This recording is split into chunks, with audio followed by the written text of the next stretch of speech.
as the green flag waves and we get the GT cars off and on the road for their 15 minutes. And that's the other thing, Jeremy, about this. It's fast because it's only 15 minutes. There's no time to have a second go at this. You can't even really second guess yourself. No, you can't. The tyres, certainly, they're at their ultimate best for really 1 or 2 laps, and we expect that probably maybe 3 laps into the run.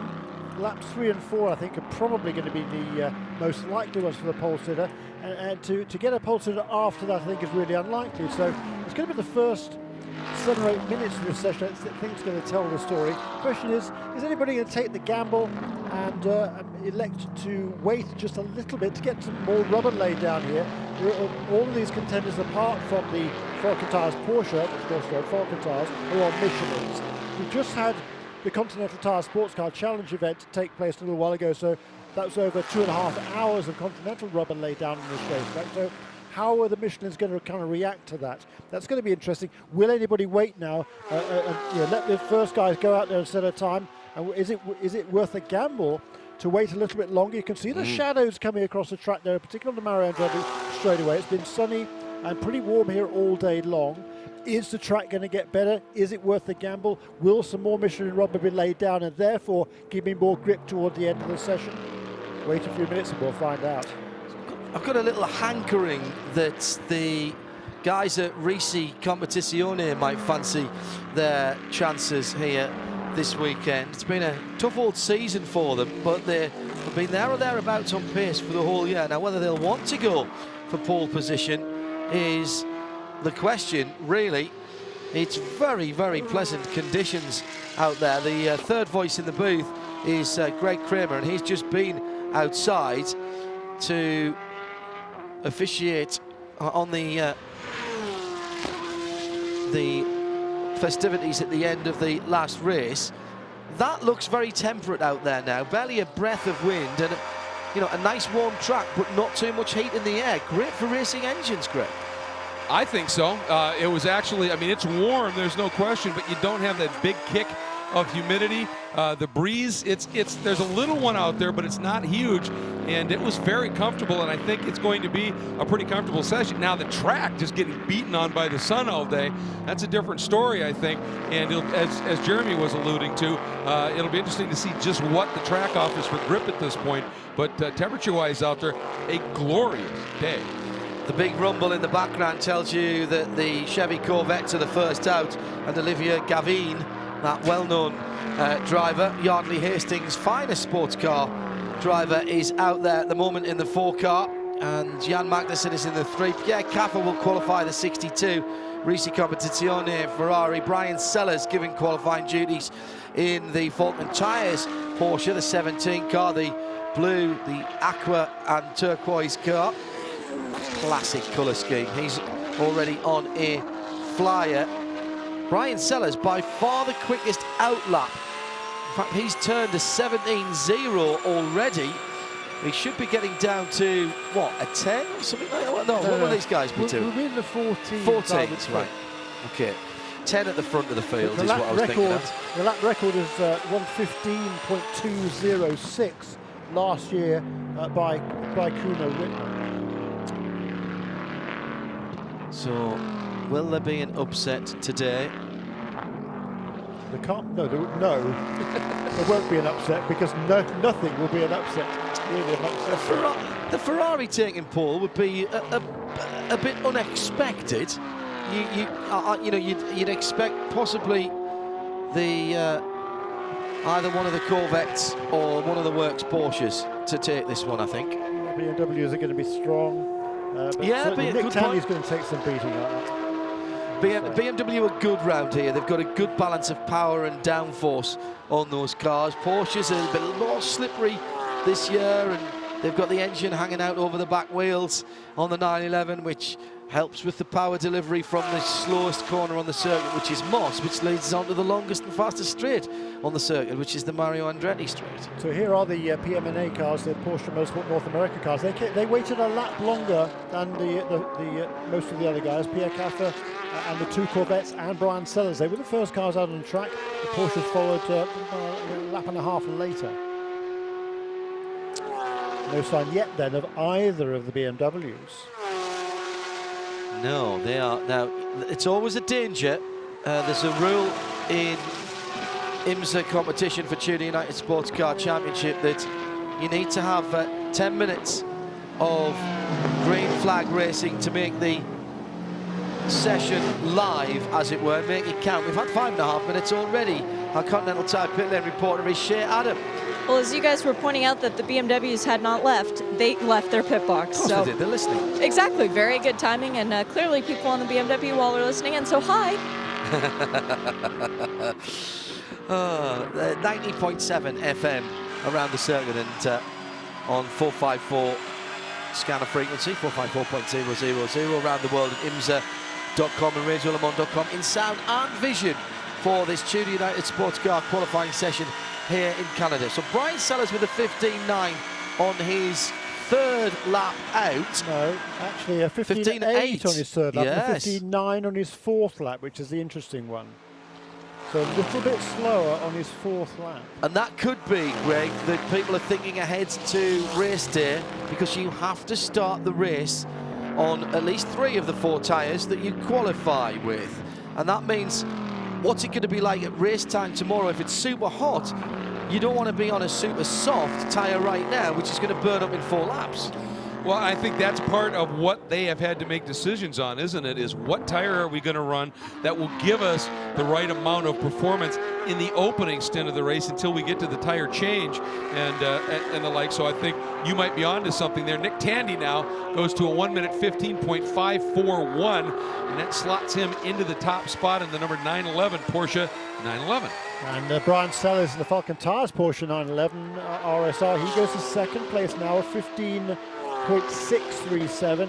Jan Magnussen, number 3, Corvette 15.809. Teammate Oliver Gavin, 15.880.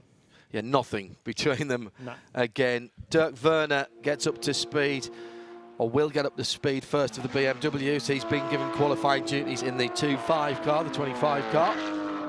Sporting once again that fabulous retro livery from BMW Motorsport in 1975 in their first ever run. Nick Tandy back to the head of the field with a 15.201, and Jörg Bergmeister follows up.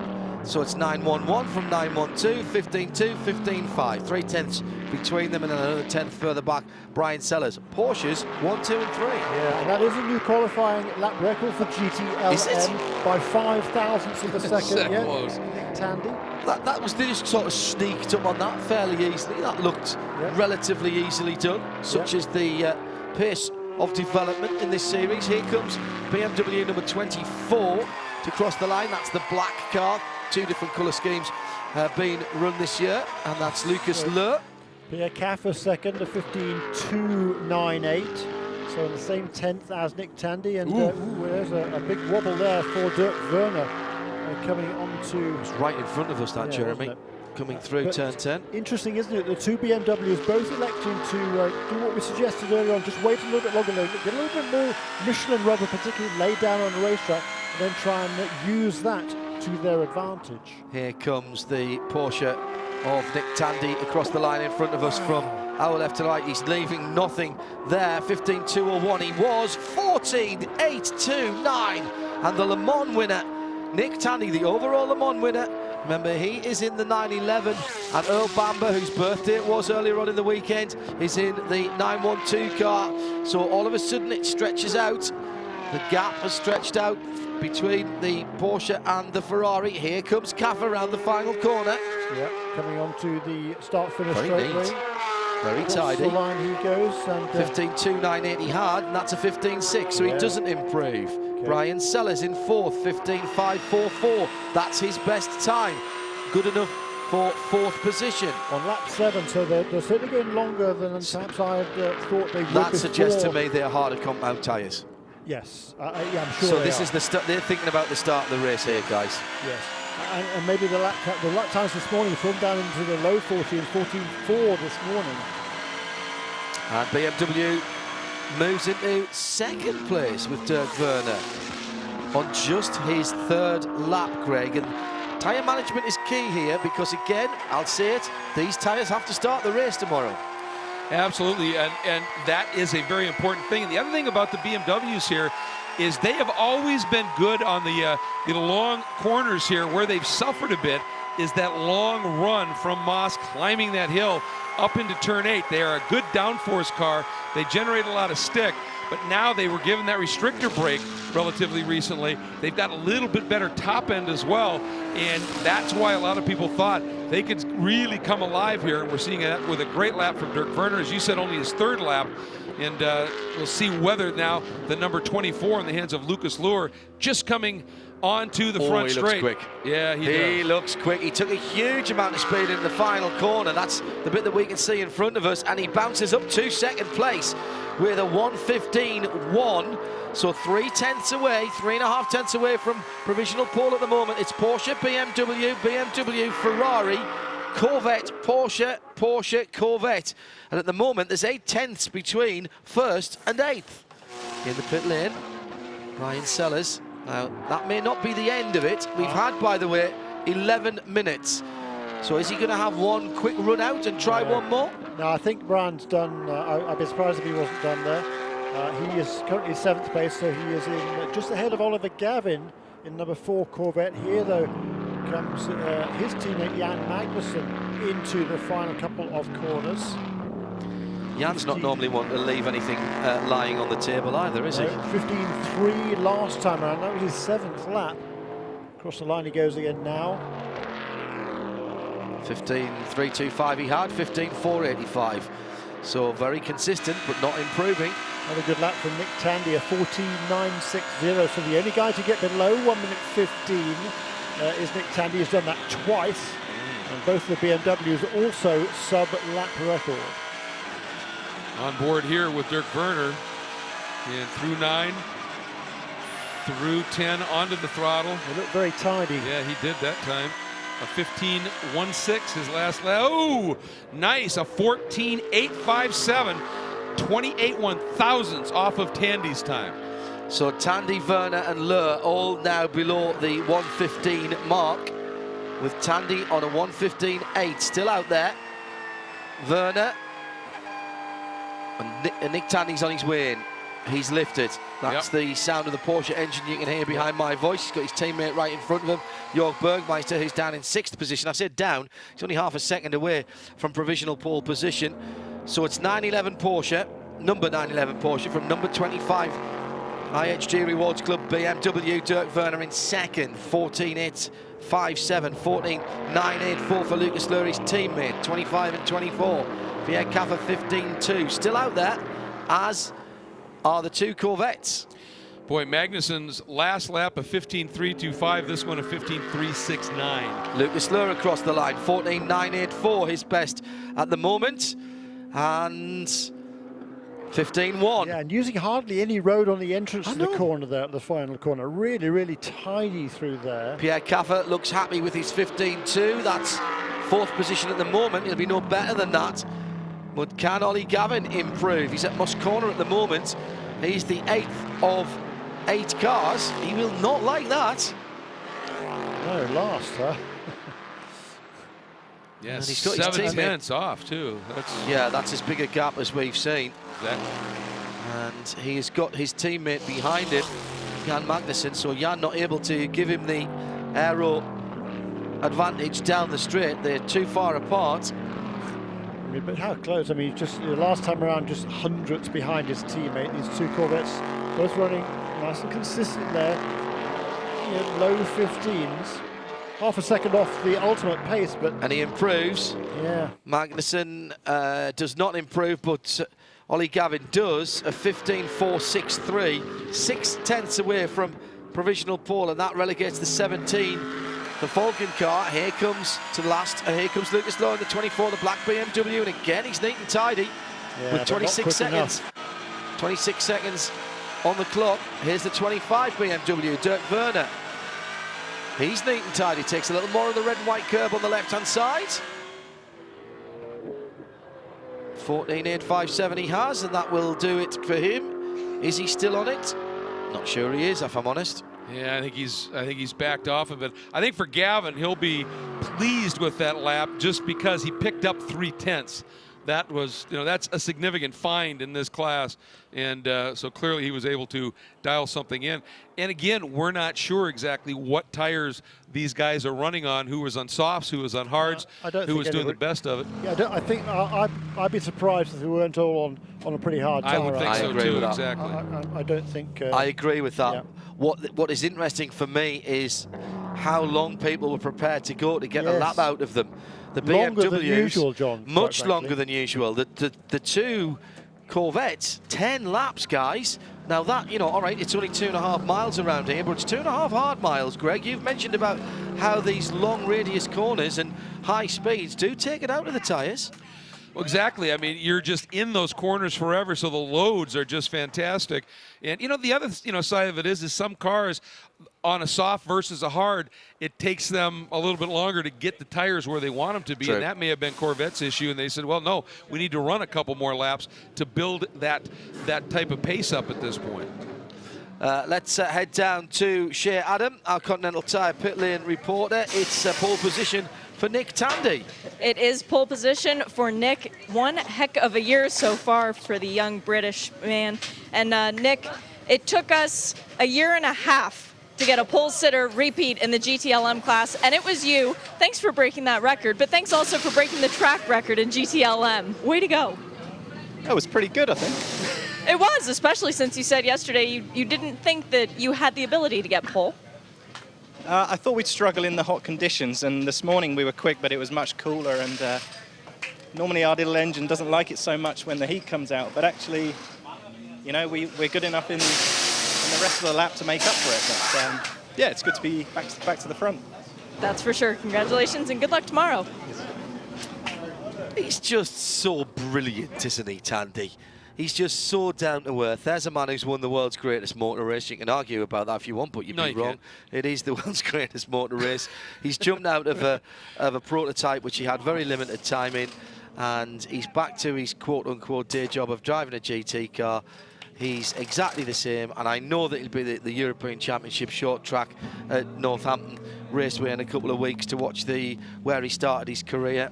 We're going to have our radio show limited day out on that, and go down and have a look at that. He kisses the the right rear quarter of the car. Thank you for that. Yes, I thought I'd better add that just in case anyone's listening back home who might have thought otherwise. Got the hat on, and it's just like, okay, that's my job. I've done it. So down to earth, Jeremy, isn't he? Yeah, very matter of fact, isn't he? Just gets on with the business, and really down to earth guy, and he's great for the sport, I think. He's puts his heart and soul into it, was a student of the sport, still runs cars. His team runs cars in junior development series in the UK. Just got a huge passion for it. Yeah.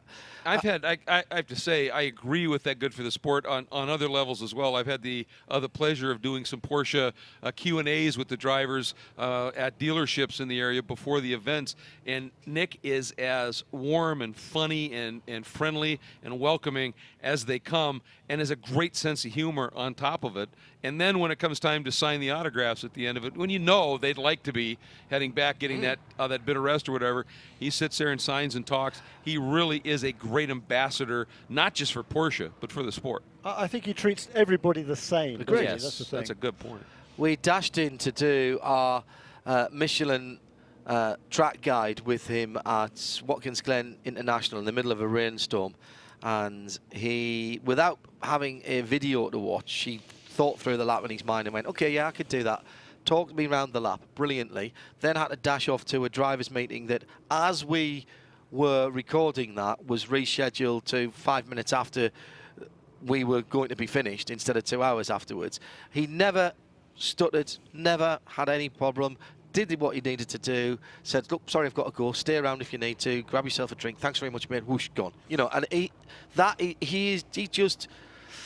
what he says. Yeah, he just does what it says on the tin. Yep. Nick Tandy, Porsche driver. That's what he is. Brilliant stuff, and well done to the whole team for that Porsche pole position. And the 911 car then will start ahead of Dirk Werner for BMW. Good run by the RLL BMWs, the Z4s in their final season of competition in this form, at least. there's no reason, I suppose, why somebody couldn't take them on and run them as a GT3 car or run GT3 versions of them next year. Although we will have the M6, remember, being homologated at the moment into FIA GT3, and strong suspicion that we'll see those M6s running in GTLM as a kind of a hybrid, waverized car in GTLM. I'm sure negotiations between the other manufacturers are still going on. 4th place for the 62 Ferrari, Pierre Caffer. That's a decent position for them as well. Only half a second away. The whole field spread by just 7/10 of a second. And that bodes well again, gentlemen, for tomorrow. We've seen in these qualifying battles that, you know, whatever the gaps are, GTLM always produces. What impresses me, Jeremy, is you said, oh, by the way, that's a track record. We got down to that track record without any muss or fuss. Nobody hanging it out, nobody sending up sprays of dust everywhere. That's the pace of change in this championship. Yeah, isn't it? And yeah, the cars are, as we saw there, they're all doing a fair number of laps, 8, 9, 10 or even 11 laps for the 2 Corvettes, and still turning really fast laps at the end of it. So, the tyre manufacturers, and obviously it's numerically it's Michelin has the upper hand, but of course Falcon Tire won the last race at Watkins Glen. But the pace of development has been absolutely amazing over the last several years, and particularly I think in terms of the consistency of the tyres. It's interesting talking about what you were, John, without the muss and fuss. Yeah, certainly all of these drivers in the GTLM category, passionate about it, love what they're doing, but they are also the consummate pros. Yeah. And they go out there, they know the mission, they know the job, and with very rare exception do they ever even get it sideways, let alone throw it off the track.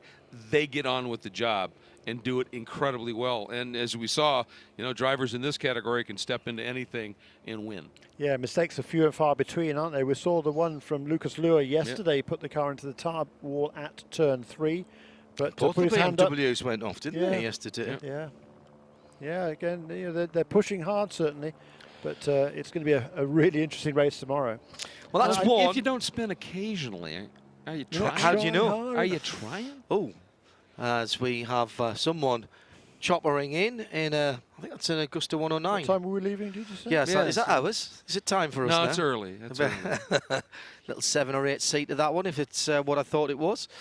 Unfortunately, the 7 or 8 seats are not for us, probably. No, not for the likes of you. The first of 3 pole positions has been set, and it's to Nick Tandy. That seems to have gone down well with you, the listener and viewer. IMSA.com, radiolemans.com in sound and vision. And don't forget as well, if you're away from the circuit, the IMSA app available for smart devices, of which most of us have one or the other now. And the question is, are we smart enough to use them? Yeah, well, that is the big question. Smart devices, good. Smart operator, perhaps not so good. Check in your app store for the IMSA app on Windows, on iOS, and on Android. Available on those 3 formats. It's absolutely free to download, and all of the content is free as well. We want a little bit of detail from you. You have to kind of register and let us know which of the manufacturers you'd like to follow, but you don't have to stay with that. You can follow one, all, or none of the manufacturers in the championship. The key thing is there is no money to change hands. It is free, and all of the content is free as well. So check out your Windows, your iOS, or your Android app store for the IMSA app. New, improved, revamped, and according to everyone I've spoken to who uses it, very good indeed. At IMSA Radio on Twitter, and we're almost ready to go for the next session. A certain amount of calm, Shea Adam, down in the pit lane. Our Continental Tire pit lane reporter is down there. There's a very business-like sort of feeling to what's going on at the moment. There really is. It's almost disturbing how calm everyone is. When you feel this kind of environment and weather, you know that there's a storm of brewing. And I don't know if that'll be the case so much with PC. Everybody is qualifying their gentleman driver, so to speak. But with the prototypes, those guys are already getting amped up and getting serious. All of them are out on the pit lane. All of them are ready to go. The doors open. The drivers just starting to maybe get stretched out a little bit. But down at Corvette, actually, I wandered down to try and find out why the pace wasn't there, because it certainly was this morning. They're actually having a bit of chaos amongst themselves. They had to move their pit box because they shared with Stevenson, and now that Stevenson's gone, they have to move their entire rig down, further down, to be in this spot that's actually theirs. But let me see if I can grab a quick word just with Ollie, Gavin. Ollie, the pace is clearly there, but qualifying didn't go according to plan. Are you guys concerned at all for the race? No, I don't think so. I don't think so. I think that we maybe just missed it with the pressures in the tyre. They were only just there on that sort of last couple of laps, and you know, the amount of laps that I ran, I nearly ran the whole session. So it's something we need to go back and look at, and how we ended up there. But you know, it's close, it's tight. It's going to be a very competitive race, and you know, we may well just start at the back on new tyres. Well, just to maybe put a bit of a smile on your face, keep in mind the last time you went to a track this year with 4 wins at it, you wound up getting another one, and that was Le Mans. You have 4 wins at Canadian Tire Motorsport Park, so this just might be a good weekend for you. Yeah, it may well be. I hope that's the case. But yeah, it's you know, as always, it's great to come here. It's a fantastic circuit, great facility, and our cars have had a huge amount of success here.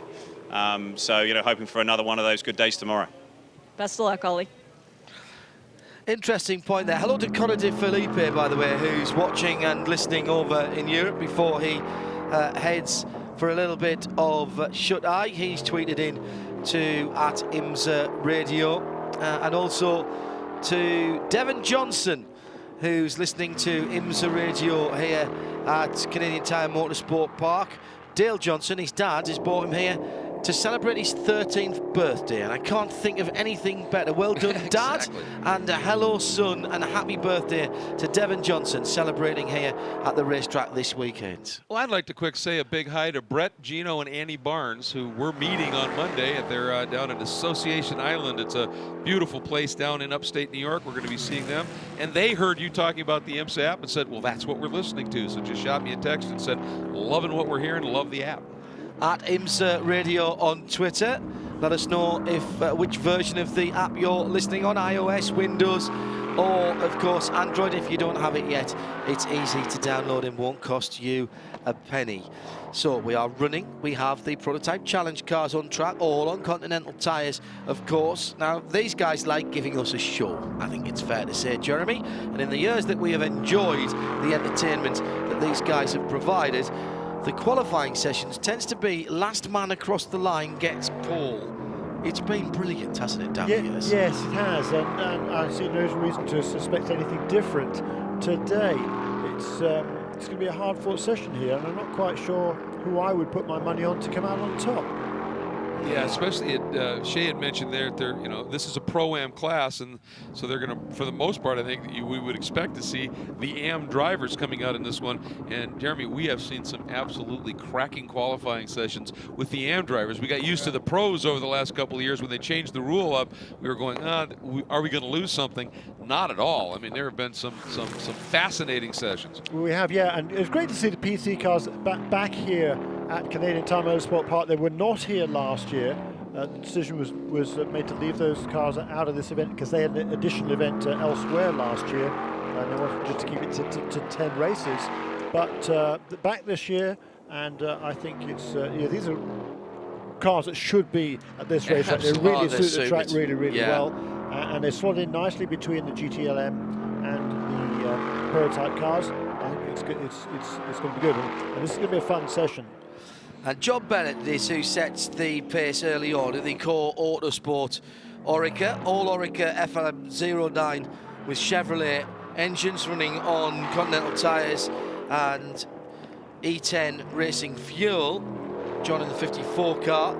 It's Chris Cumming in the 11 RSR racing car that he shares with Bruno Junqueira. Again, the non-professional drivers for the most part here. Mike Gouache is in the 52. Shares that with Tom Kimber-Smith, the very lovely Tom Kimberley-Smith, yes, the PR1 Mathieson Motorsport car. That's the number 16 cars out there at the moment. Now, who's in the 16 car? Mike Gouache. It is Mike Gouache. Yeah, and I saw Mike after this morning session. There was an incident this morning between himself and the number 31 car of Eric Kern out at turn 5, and I actually spoke to both of those guys at lunchtime, and they both said it wasn't, neither put their hand up and say it was their fault, although Mike Wash was a little bit more conciliatory because he reckoned that the number 31 car, who should just come out of the pits, by the way, he reckoned he clearly let him go through and then turned into him as he turned into the corner. Eric Curran's viewpoint was that Mike Wash came steaming down the inside, lost it under braking and hit him. So delete where applicable, but certainly Mike Wash said, hey, the onus is sort of on me because I'm the overtaking driver, but at the same time, the guy might have left me a bit of room, so who knows. But how many drivers involved in the incident will be how many different stories you have. And Mikhail Goldberg goes for a moment to third position, and then Mike Wash in the 52 pushes him back down, and then above all of them, James French jumps up to second in the 38.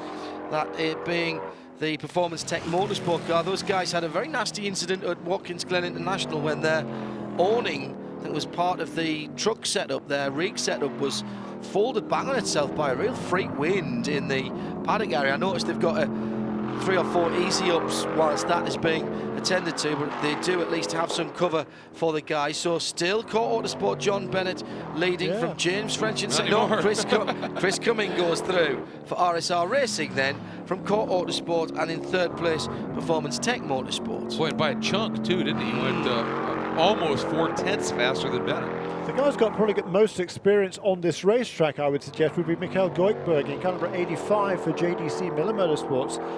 He's from Russia originally, but based in Toronto for quite a long time, and then on the west coast of Canada. But so done a lot of racing here, including some this year in an F1600 car, just for a bit of fun. So, but he's had a bit of a confidence-sapping weekend, perhaps a couple of minor off-course excursions, nothing too major, but I was expecting him to be pretty close to that challenge for the pole. But Chris Cumming is the pace setter so far, 13.824. Well, French responded though, didn't he? Just turned to 13.36 and got to less than a tenth away now. Yeah, James put that car, he got his first pole position at Detroit last month. That was a fine effort. Yeah, it was. Well, look at these times now. Coming at a 13.2, French at a 13.35, Bennett at a 13.36, Gouache at a 13.6. I mean, this is what we've come to expect in this class. And it's a spec category, but boy, is it a high-performance spec category. Yeah, these are really good cars. I mean, the cars owe their roots to the original Courage LC75, which is what, at least 10 years ago, John, wasn't it?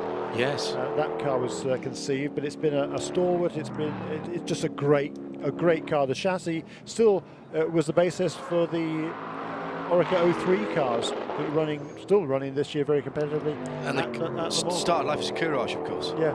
LC70 Courage. And going back a long way. But as we said early in the week, worth saying again, this was never designed to be a spec racing car. It was just designed to be a racing car. And at the time, this was a front-running LMP1 car. And, with a variety of engine options, because it was made that way, when Orica took it on, they saw the opportunity for a single manufacturer series. Never really took off in Europe. Formula Le Mans got to about 15 cars, I think, one time. I commentated on them at Silverstone. There was certainly a race in the morning of the Le Mans 24, if I remember correctly, one year, with again, a dozen, maybe 15 cars there. But they've really found a home here in the United States and North America, and they look great here in Canada and go so well. They do. They've been running since 2010 here. And it's been, it was a great addition to the North American scene. There's a couple of improvements there. Yeah, Chris Cumming notably he's still provisional pole, but first into the sub 113 bracket at a 12.9, a 112.943 for Cumming.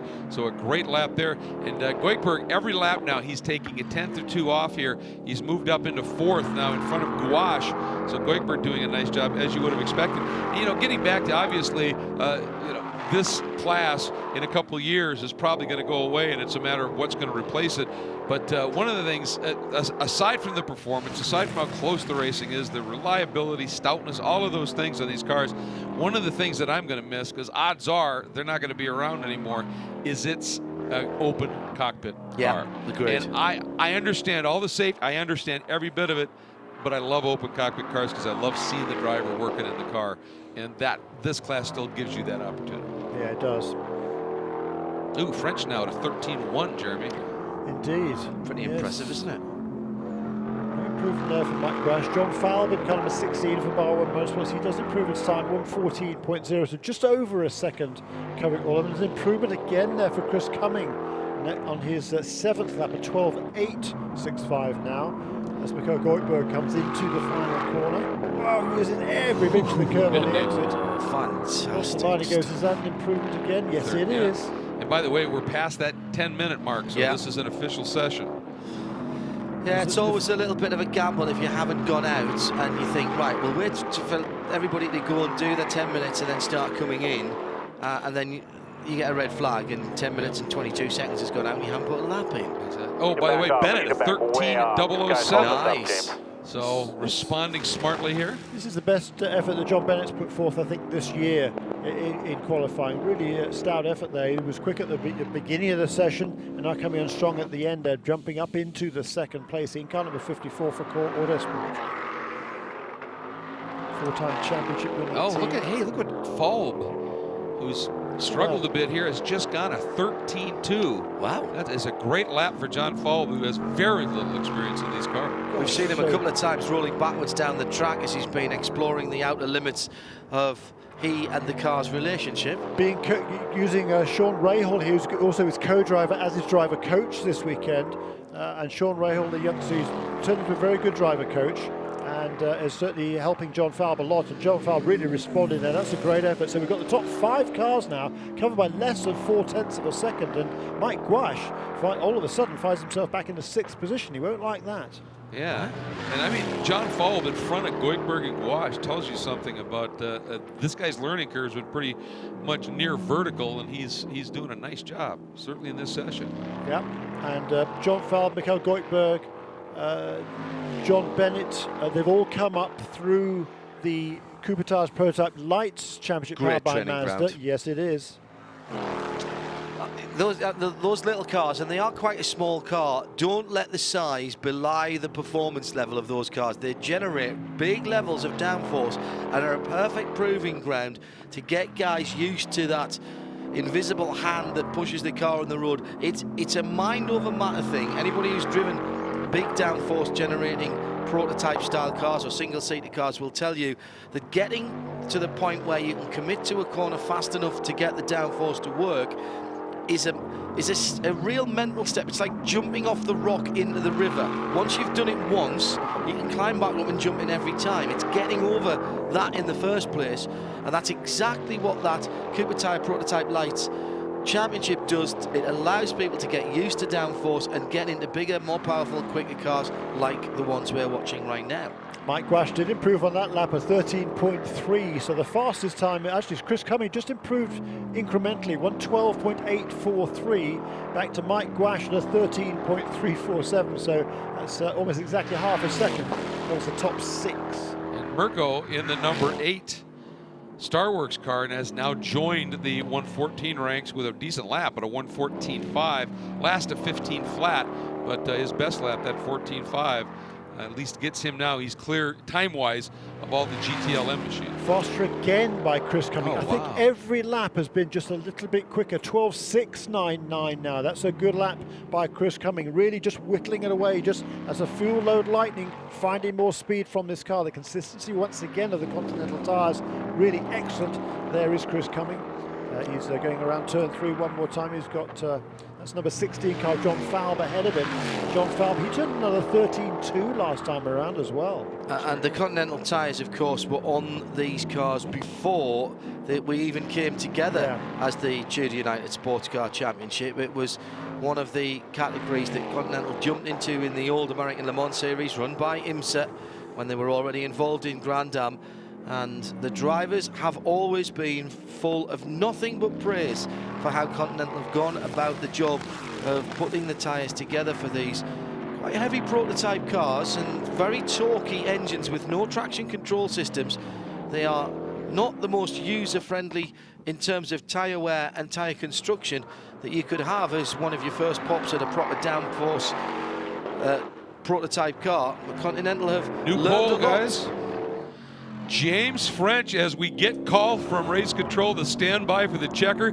James French in the 38 Performance Tech car, a 1:12.667, just explodes past Chris Cummings, 1:12.699. Considering French was at a 1:13.1 for his best one previously. What a lap by the young Wisconsinite. That's exactly what he did in Detroit. Exactly. Last minute, Right put at it on the the end. pole position. What a great effort for Performance Tech Motorsports. They've had a really good season. They've had several third-place finishes and a really good, strong run going at Watkins Glen until they had some problems there. But another fine qualifying effort by James French. Mikael Goldberg also improved last time around, a 13.169, but he finds himself now back in the 5th position. Mike Gouache Gouache improves. too, didn't he? Yeah, good stuff. This time, a 13.007, a 13.022, a 13.169.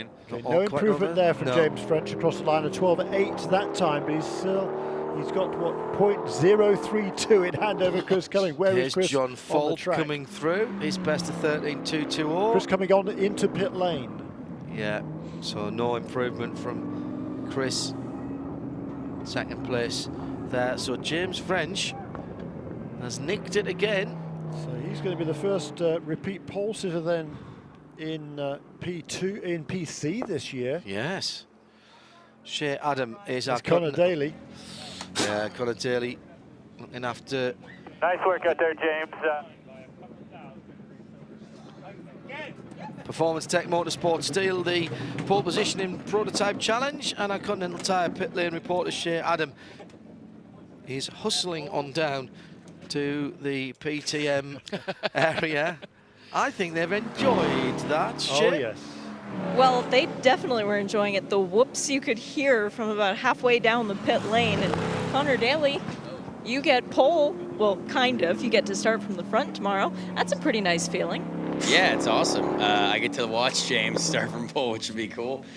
He did a great job. He's never been here before, so really cool to see him use all the information he's gained in practice and then stick it on the pole by just a hair. So I think we've got a good shot at tomorrow. I mean, the team's done a great job. We've improved the car, and we'll just have to see what happens. And that rumbling you hear in the background is James coming back into the pit box, switching off the car, and then getting congratulated by his team as they help him out of the car. This is the second time this year that he has done this, not look like he was going to get pole, and then all of a sudden, it comes out of nowhere. And James French, congratulations, 2 poles. You're the first repeat pole sitter. He wants to take his helmet off. That's all right. We can, if you go quick enough, but you're a race car driver, you should be able to do that, right? So the first repeat pole sitter we had in GTLM earlier. Now we have the first repeat pole sitter in PC. And James, you get to start from the front again tomorrow. Congratulations. Thank you very much. Feels awesome. Honestly, it was kind of a steep learning curve. But sorry, I can't. Wow. Can't even speak. It's so. This is the second time you've done this to Chris Cumming in particular as well. Yeah. What is it that you don't like that guy? It's nothing personal. It just, I guess it came out to thousandths of a second again, and I would call it luck more than anything. What was it that Brent told you at Detroit that made you get on pole? You have 1 lap left and go for it. Something along those lines, yeah. Did he do that again today? It was actually the second to last lap, I think, that got it, but it's just a matter of finding some clean track and putting it together. Well, good luck tomorrow, and you get a clean track to stare at for the most part. Exactly, thank you. I think he is amped up on adrenaline after that one. Yeah, that was really cool. That was fantastic. He's done a really, really nice job this year. Brent O'Neill, the team principal there, Frankie Parzich, the crew chief, and Ryan McCarthy, the chief engineer on that team, who's new to the team this year. Really, I think he sort of gelled everything together there. And those guys are going to be busy today because they've got a Cooper Tires Prototype Light Championship race coming up shortly as well.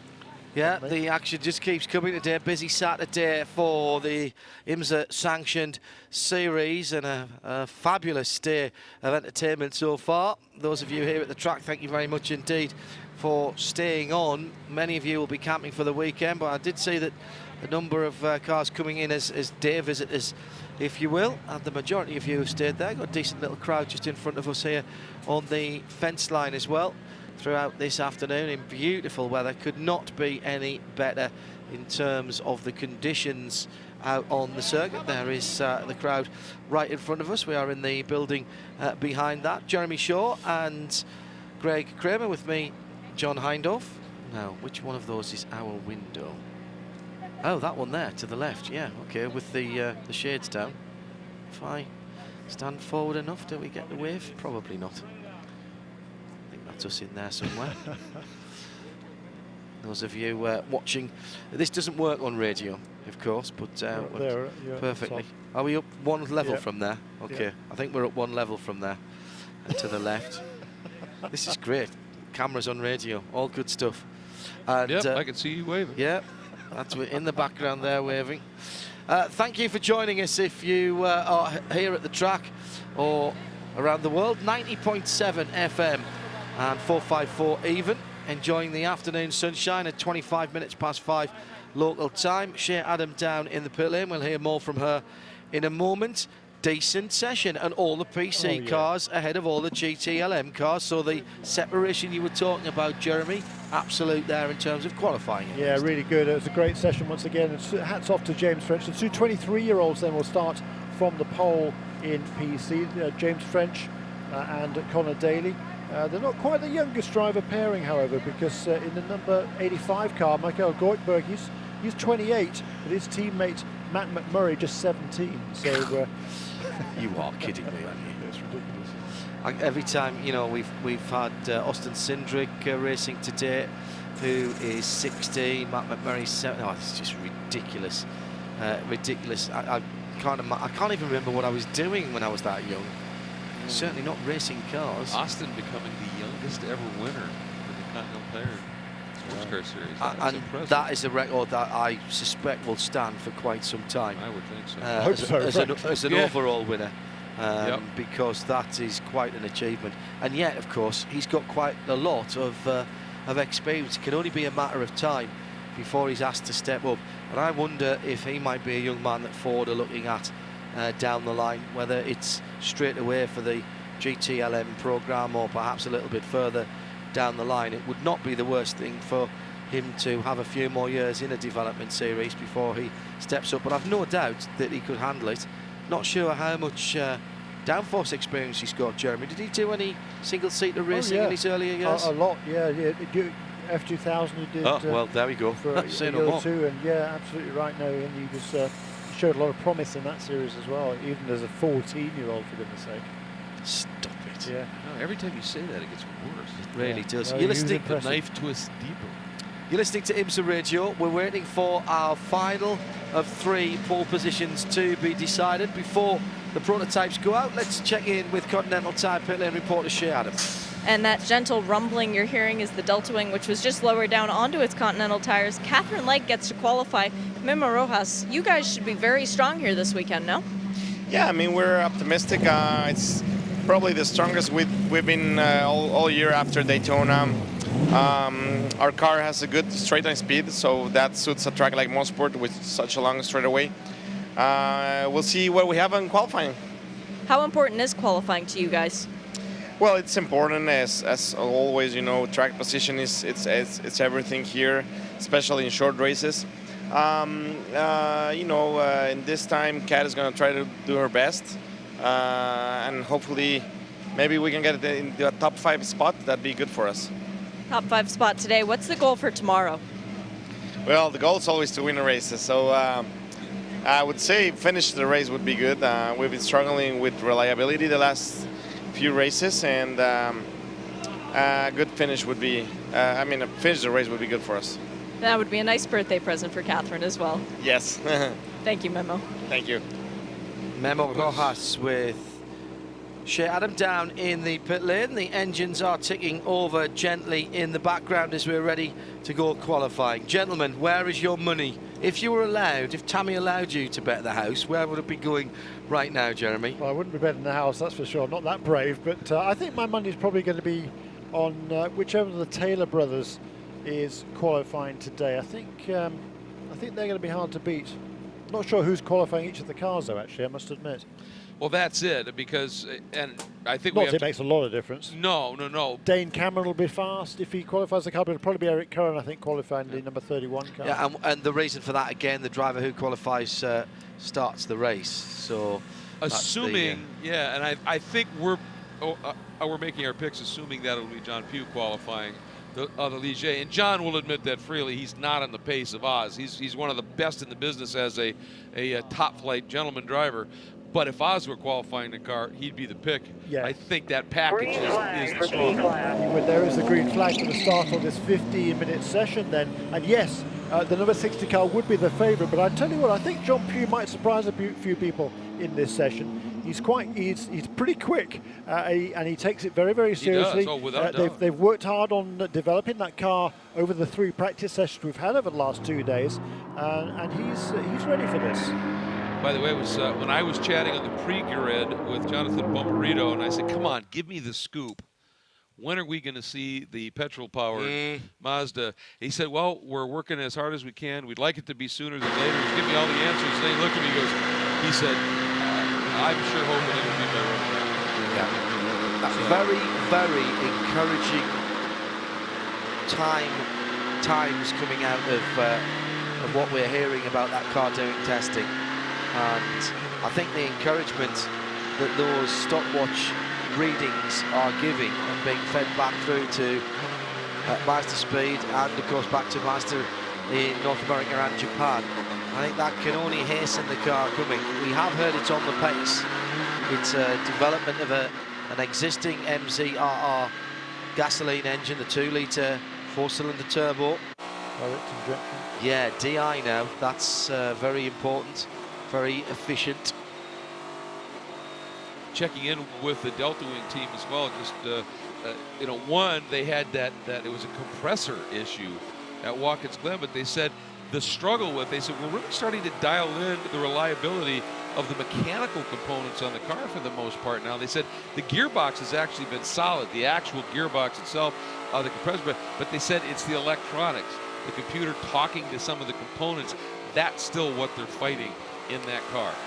Yeah, they've worked hard on it this weekend. They certainly found good pace. I mean, they found this morning from yesterday, they found about 1 3/4, so a big chunk of time this morning. Did you notice they've sprouted another stabilizer fin in that little front splitter section on the car now? They continue to tweak on that thing and the issue is it makes all of its downforce with the tunnels at the back, and it does rotate it forward, but they just needed a little bit more front plant. And they continue to work on that. Catherine Crawford, talking to some of the team people, they said she's been phenomenal. And with her and Tim Keane at the overall helm, that's a pretty good group to continue the development on this radical car. And the added benefit now is that they can pick up extra 7 channels on the TV screen in there, which is great. I'm only joking, but it's a different way of looking at things. Love it, hate it, don't care about it, whichever way part of the line you're on. It's just a different way of looking at the problem of building a car to go fast, and it's still very much a work in progress. Well, in the BOP or AOP era, it's nice to still have a package out there, a car out there that's all about innovation. And that's what this sport was founded on. And we talked earlier about Jim Hall and the Chaparrals and all of that. I mean, it's nice to see that as we hop on board with the 0-1. Scott Pruitt doing the qualifying. Again, it'll be interesting to see here, guys, with that new Aero AOP that they got with the wicker at the back of the dive planes to try and just plant the nose a little bit more. This is a track that should help big time on. We'll see what happens. Yeah, we were saying earlier on, 3% that has moved the center of pressure forward. COP, very, very important in the balance of a car.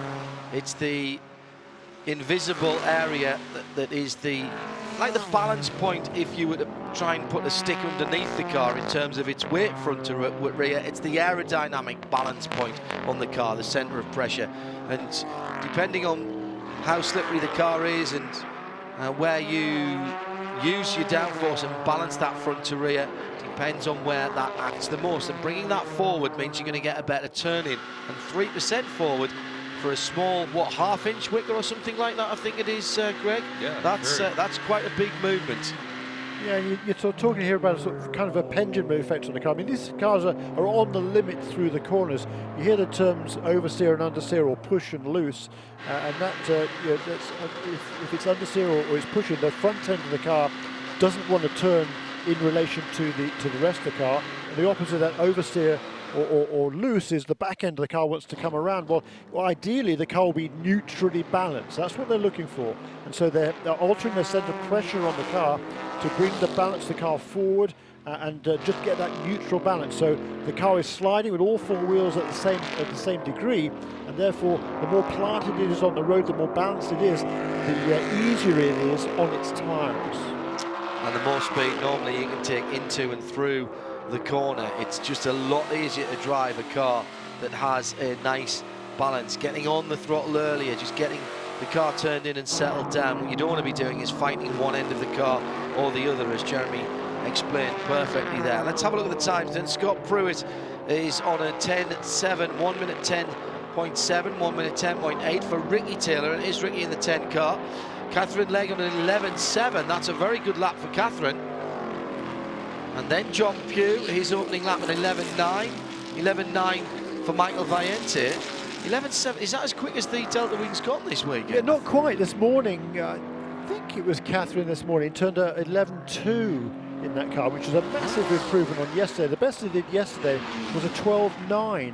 They did that actually in both sessions, 12.95 in one session, 9.25 in one session, 9.26 in the other. But big strides this morning with the balance of that car. It was working a lot more comfortable for the drivers. And it's still super slippery down the tubes, yes, as well, down the straight. Oh, yeah. In the number 5 Action Express car, that's coming around to complete a lap in just a moment's time.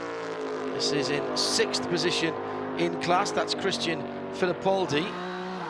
Here comes Scott Pruitt to complete another lap. Neat, tidy at the end of the lap. Boy, it jumps up to a Wow. 1:10.6. And Taylor goes right behind him at a 1:10.6. Nothing both between at them. 1:10, 3 1,000ths. 3 1,000ths of a second between first and second at the moment. Lap record pace, Jeremy, is what? Around here was set last year by Gustavo Jackerman in the Morgan Nissan, a 109.167. Something tells me we're not going to get near to that today. I think you might be right. Just the heat that's been pounding down on the track all day. Not exactly, but we can always be surprised, but I think you're right. Great battle, Ford EcoBoost against Corvette DP. Ricky Taylor in the 10, Wayne Taylor Racing car, Scott Pruitt in the 01, the blue and white Ford prototype. Michael Valiente in the blue 90 in 3rd. John Pugh in the very distinctive number 60, the coupe. Good speed here for Christian Fittipaldi. He'll go across the line and jump into the 4th place only. 3rd position. 3rd place, right. 10.6 again there. So we've got 3 cars now at 1 minute 10.6. Yeah, so 3 cars within a 10th of a second, or at least they were, until Ricky Taylor has gone through into the 9s. Well, I wasn't sure there was going to be a time in the 9s there, but not just a 9. P1 through a P2 at 10.1. 9.7. Yeah, Scott Pruitt's running, I think, just ahead of on the road of Ricky Taylor. Scott Pruitt went very briefly to the top of the 10.138, and then, like as you say, Ricky Taylor a 9.705. Here comes John Pugh. He took a slower lap last time around. That car does look very, very well planted. Orange, black, and white. Yeah, new colours for last time out. Yeah, Watkins Glen wasn't new colours there. Yes, it was. Aero paint on that car. Amazing stuff. Yeah. It's you can polish it. It's just brilliant stuff, but so thin. Christian Fittipaldi to 2nd. Still got a minute and a half before this session is official in terms of track time. Scott Pruitt goes through and doesn't improve. He's now been bumped down to 3rd, and all of a sudden there's 4 tenths between Scott Pruitt and provisional pole. How quickly things can change. But once again, what we're seeing, Greg, as we did in the GTLM and not so surprisingly in the prototype challenge class, people are out there on long runs here. Ricky Taylor's now on his 10th lap. yeah, they certainly seem confident that they can go out and run a few laps and not hurt the tires in terms of performance at the start of the race. And we're just watching now, Scott Pruitt has backed off it and is just sort of tootling around, but he's doing it early in the lap, which tells me he's cooling the tires and he's going to go after it yet again. And this is what's making it awfully fun to watch. Eric Curran just moved ahead of Catherine Legg at 11.3 for Eric Curran. He was just eclipsed by Michael Valianti at 11.2, and John Pugh, who's going to be the surprise here to some people, a 10.1 for John Pugh, 4th fastest. And we have now got a session that is more than last lap. 10 minutes. Last lap for Ricky Taylor that you might have heard just in the background there. So they aren't going to do very much more, but they've got 10 on those Continental tyres already, as Scott Pruitt has the 31 car for company as he goes across the line. Eric Curran, and does not improve, but he'd had a slow lap there, found a bit of space, and Scott Pruitt's on another quick one. Here comes... We need a second. We need a second, they've just said to John Pugh. He's had a slow lap, he's cooled his tyres. He did 10s this morning, John Pugh. Best he's done so far is 11.1. Scott Pruitt then, he's found space on the racetrack, comes to Moss Corner, turn 5. Nice. Oh, I was just about to say, nice entry to that. He looked like he took a lot of speed. He took too much speed, gents. Back end, tried to overtake the front. Just maybe, what, a metre, 2 metres late on the braking, or trying to take 3 or 4 miles an hour too much in, Jeremy, and the back end complaining, and that's that lap blown. Yeah, I think so, and whether he's certainly got time for another lap, or even 2 if he wants to take them. And across the line comes Ricky Taylor. 9.7 was his best. Does a 9.8. Well, Pit this lap. Pit this lap, that was for Ricky. Against Pruitt across the line, certainly I think that will have cost him a bit of time, yeah. 11.9 that lap for Scott Pruitt, so no improvement there. Now, is he going to go for another one? I think he is. Certainly I think Pruitt like stayed on it there, Greg, don't you? Here's John Pugh. Has he found the second? He's got an 11.1 to his name at the moment. He's found some of it. He's gone down to a 10.8, so that's half of what he needs. 10.854. That's against Michael Valianti's 10.802, set by the last lap by kind of a 90, the championship leader, Michael Valianti. Sorry, Jeremy, I think they want to be on the second row. I think they don't expect to be on pole, but I think they want to be a bit closer to the front for the start of the race. The 60 car. Yeah. I agree. Absolutely right. Yes. That's what they're aiming for. Yes, it is. They're aiming for a second row start to try and get amongst it right at the very start of the race. A couple of 9.9s, I should say, for Christian Fittipaldi, but it's still Ricky Taylor leads away. He's in the pit. Here comes Scott Pruitt. This looks to have been a tidier lap as he runs over the red and white curb right in front of us. 10.1 he's got, and he's done a 10.1 again. And I think he's staying out. 2 minutes left. Still P3. Still P3, yeah. They're going to stay out. They're going to work these Continental tyres, guys. Scott Pruitt feeling... Switch 10, +1. That's interesting. They feel there's still some... Scott will be feeding back as well. We don't always hear all of the transmissions.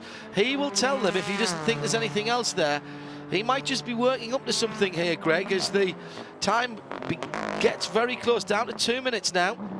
Well, again, a little twitch in Moss, but this time used it more for rotation than that big slide. That's what happen. It's about all I got. Just snap and loose. Up around 5.8. Yeah, then there you go. We saw that. The guys feeding back what they've seen, but he said it's not going to happen. You can pit if you like. It's just loose. Well, and on this lap, when he exited 3, I thought he was going to run right off the outside of the track. He was pushing so hard, he got right over there and just got onto the exit curbing when it started. Otherwise, he would have been into the grass. So I think he's in the pit. Yeah, and that rotation he's feeling at 5, it just kills your launch. You know, when you slide like that, if you just get it to pivot and go, it's one thing. But those were twitches and slides, and it just kills your launch onto the Andretti straight. New best for Catherine Legg at an 11.370. Still in 7th position, but again an improvement for the Delta Wing. Indeed, and only 1.6 seconds off the pace here. I mean, when it started off the weekend, that Delta Wing was way off the money. It was 2.5, almost basically 2.5 seconds at least off the front running pace, and they, well, more than half that deficit. So good effort by the Delta Wing team. And we're just watching Valiante, who's off the throttle as well, coming out of Moss. Eric Curran improved to a 10.6 that summer. Good Put lad. himself up into the 4th place and ahead of Michael Valiante. Here is the Canadian. Now, is John Pugh still out there? Yes, he is, in the Michael Shank He racing just car. improved. 5 fast lap, needs 210. Michael Valiante being told P5 needs to find some time. In the 90 car, he starts what will be his last lap. He just got over the line there, guys. And I think Curran will get through as well. Maybe. Didn't see him cross the line. It was going to be close, but this is the last one for John Pugh. He wants to be on row number 2. Checkered flag is out. He needs to be 10.5. 1:10.5. And he goes, he's into 5th position, 1:10.7. He found the second that he was asked for. Pretty much, that was what, 8.5 tenths he found from when they asked him to do that. That's a really good job from John Pugh. But Eric Curran had improved as well. Otherwise, he would have got that second row start. It's 10 and 5 on the front row. Taylor and Fittipaldi for Wayne Taylor Racing and Action Express. Then Scott Pruitt. Was an improvement there from Christian, a 9.864, but still it improves his time but not his position. So he will stay in 2nd place. There's also improvement once again from Catherine Legg, 11.2, and also Tom Long, a 12.6 in the Mazda. And here's Valiente. This is his last crack at it. Goes across the line. 10.399 and goes back up to the outside of the second row. Great job. Great job at the end for the minor positions. So we'll confirm all that in a moment after we've been down to our Continental Tire pit lane reporter, who's been just hanging around the Wayne Taylor pit for a little while. Here's Shea Adam. Not sure if you heard that sigh of relief from Ricky, but he said he wished he'd been cruising around in the car. This is way more stressful sitting on the wall, but you are the first pole repeater this year for the P category. That's got to be a pretty cool feeling.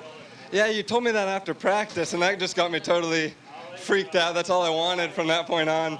Obviously, I think we've got a really good race car. You know, kind of coming also, we got tons of people here. And it's really nice to start off the weekend like this. But geez, sitting on that timing stand my heart rate was way higher there than in the car. So thrilled the guys gave us a great car. And I actually didn't think it was a very good lap. I got balked a couple times, and then I messed up the last corner on my best one. But stressful, but I'm very happy, and we can go have a good one tomorrow. Well, you're covered in sweat. Did any of that come from the car? Maybe not. I don't know. Congratulations, Ricky. Go celebrate tonight. Thank you. Will do.